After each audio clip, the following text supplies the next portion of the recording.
panel has been discussing the spirituality and the forces of God. But I also believe that there are two forces that are here with us, that we do have our God that we can depend on, but there's also a power of darkness that we do need to be aware of. And that's where the choices begin. Do you believe that you can choose between one or the other? Most absolute, definitely. Yeah.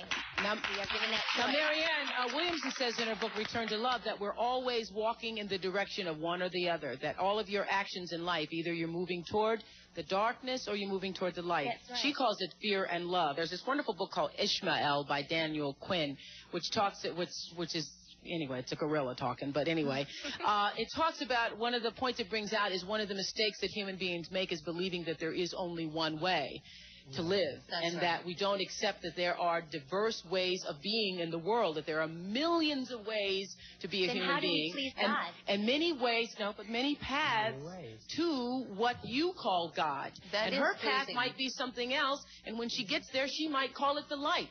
But her loving and her kindness and her generosity brings her, if it brings her to the same point that it brings you, it doesn't matter whether she called it God along the way or not. And I guess the danger that could be on that, I mean, it sounds great on the onset, but if you really look at both sides, there couldn't possibly be just one way. What about Jesus?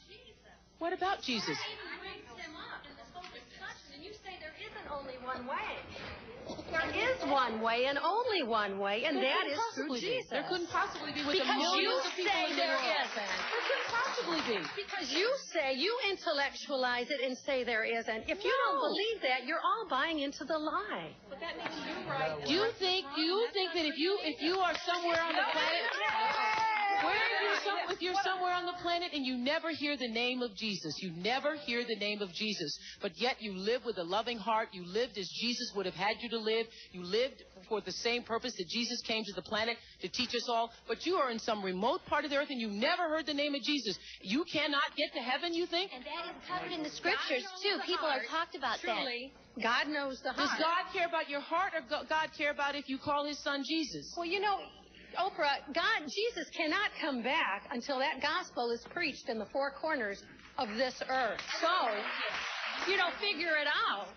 Okay, I can't get into a religious argument with you. It's not religion, Oprah. I can't get into a religious argument with you. John.